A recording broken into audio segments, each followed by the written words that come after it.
안녕하십니까. 4월 25일 오후 김경국TV 시작하겠습니다. 한덕수 대통령 권한대행이 내주 화요일 29일 총리직을 사퇴하고 대통령 선거 출마를 공식화할 예정입니다. 한대행의 한 측근에 따르면 한대행은 29일 마지막 국무회의를 끝으로 사표를 제출키로 했으며 총리 홍보팀의 사퇴 멘트 준비를 지시했다고 합니다. 다만 출마 선언은 준비 과정에 따라서 하루 이틀 늦어질 가능성도 있다고 밝혔습니다. 어쨌거나 한 총리는 사퇴 후 준비가 되는 대로 대선 출마를 선언할 예정이며 내달 3일 국민의힘 후보가 선출되는 대로 대통합을 위한 단일화 협상에 착수할 것으로 전망됩니다. 그런데 후보 단일화 협상 시간이 사실 너무 촉박합니다. 그야말로 초단기간 내에 단일화 협상을 마무리하고 후보 단일화까지 이뤄내야 됩니다. 국민의힘 후보가 내달 3일 선출되게 됩니다. 후보 등록 마감은 11일입니다. 아무리 늦어도 10일까지는 단일 후보를 선출해야 되고 그러기 위해서는 여론조사 등의 시간을 감안하면 7, 8일까지는 단일화 협상을 마무리해야 됩니다. 한대행 입장에서는 그야말로 번갯불에 콩볶아 먹듯이 대선을 준비해야 하는 것입니다. 후보 등록 이후 투표용지 인쇄 전까지 단일화를 마무리하는 방법도 있기는 있습니다. 그렇지만 그렇게 되면 한덕수 대행 쪽으로 단일화가 된다고 가정했을 때 무소속 후보로 대선에 임해야 됩니다. 이 경우 후보 기호부터 뒤로 밀리게 되고 선거자금 문제나 당의 지원 문제 등의 제약이 따르기 때문에 단일화 효과를 기대하기 힘들어집니다. 무조건 후보 등록 이전에 단일화를 마무리 지어야 하는 것입니다. 일단 국민의힘 후보들의 단일화에 대한 입장은 정리가 되어가고 있습니다. 김문수 후보의 경우 한덕수가 되건 김덕수가 되건 무조건 손을 잡아야 한다는 입장을 진작부터 밝혀왔고, 또 홍준표 후보 역시 어제 긴급 기자회견을 갖고 한덕수 대행은 물론이고 이준석을 포함한 반 이재명 세력 모두와 손을 잡아야 한다는 입장을 밝혔습니다. 한동훈 후보 역시 단일화라고 못 박지는 않았습니다. 그렇지만 모든 세력이 힘을 모아야 한다는데 입장을 같이 하고 있습니다. 따라서 단일화를 해야 한다는 대원칙에는 후보들이 모두 공감하고 있는 셈인데, 다만 단일화 방식을 어떻게 하느냐 이런 문제들이 걸림돌이 될 수도 있습니다. 여론조사 대상을 국민의힘 지지층과 무당층으로만 할 것인지 아니면 전 국민을 대상으로 할 것인지, 또 전 국민을 대상으로 한다면 역선택을 어떻게 방지할지 이런 부분들에 대해서도 세부적인 논의가 필요한 것입니다. 그리고 또 여론조사 기관을 어떻게 선정할 것인지 이런 부분에 대한 디테일한 부분에서도 의견이 엇갈릴 수가 있습니다. 악마는 디테일이 있다고 그러죠. 그런 말이 있듯이 디테일한 부분 역시 만만하게 볼 부분이 절대 아닙니다. 단일화 모델은 노무현과 정몽준이 손잡았던 모델, 그러니까 여론조사를 통한 단일화가 있을 수도 있고, 또 박원순과 안철수가 손잡은 모델, 이 부분은 어느 한쪽이 아름다운 양보를 하는 모델인데 그런 모델이 될 수도 있겠죠. 그렇지만 현실적으로 볼 때는 두 번째, 그러니까 어느 한쪽이 양보를 하는 그런 모델은 실현 가능성이 희박하다, 이렇게 볼 수 있을 것입니다. 한대행이 퇴임 날짜를 29일로 잡은 것은 여러 가지 의미가 있어 보입니다. 우선 29일은 국무회의가 있는 날입니다. 그래서 국무회의를 통해서 자연스럽게 사퇴 의견을 밝힐 수 있을 것입니다. 또 29일은 국민의힘 2차 경선 결과가 발표되는 날이기도 합니다.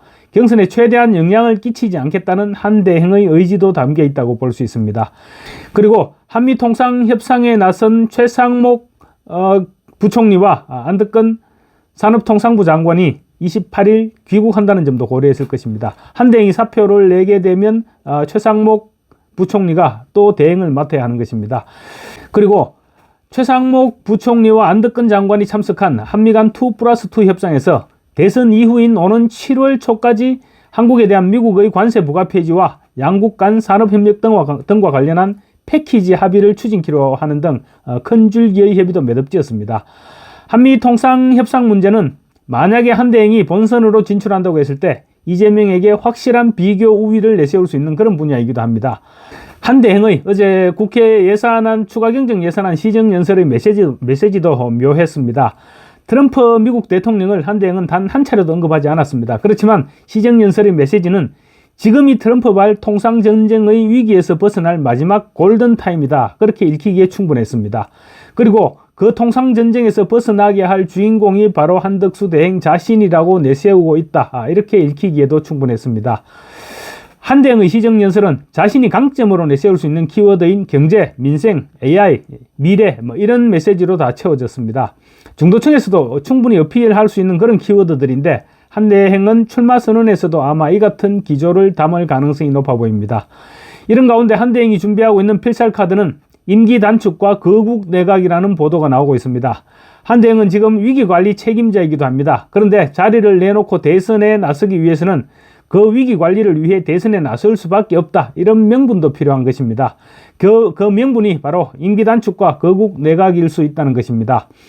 임기를 단축하는 개헌을 추진하고 거국 내각 구성을 통해서 전국을 빠른 속도로 안정시켜 나가겠다는 것입니다. 한편 뉴시스가 에이스 리서치에 의뢰해서 지난 23일과 24일 이틀간 실시한 여론조사에서 차기 대통령 적합도 조사 결과 김문수 후보의 지지율이 20.5%로 가장 높게 나왔습니다. 한동훈 후보와 홍준표 후보는 각각 15.5%, 14.8%로 집계됐고 안철수 후보는 11.1%로 뒤를 이었습니다. 김문수, 한동훈, 홍준표 세 사람 후보가 오차 범위 내에 접전 양상을 보이고 있는 것입니다. 그런데 국민의힘 경선 룰을 적용해서 조사 대상을 국민의힘 지지층과 무당층으로 한정할 경우 김문수 후보의 지지율이 33.9%로 나타났습니다. 이어 한동훈이 24.2%, 홍준표가 23.7%, 안철수 7.8%의 순으로 나타났습니다. 한동훈, 홍준표 두 사람의 격차는 0.5%포인트 차로 오차 범위 내에서 초박빙이었습니다. 세부적으로 또 국민의힘 지지층에서는 김문수 후보가 37.5, 홍준표 26.9, 한동훈 25.0, 안철수 5.6% 순으로 조사됐습니다. 이재명과의 양자 대결에서는 이재명 대 김문수는 48대 30, 이재명 대 홍준표는 48.1대 29.9, 이재명 대 한동훈은 49.2대 25.6으로 차이가 조금씩 더 벌어졌습니다. 이재명과 안철수는 47.9대 19.9로 차이가 더 많이 벌어졌습니다. 무당층의 경우 각각 양자 대결에서 이재명 대 김문수는 27.5대 21, 이재명 대 홍준표는 28.1대 20.4, 이재명 대 한동훈은 30.9대 27.2, 이재명 대 안철수는 26대 24.3%로 응답했습니다.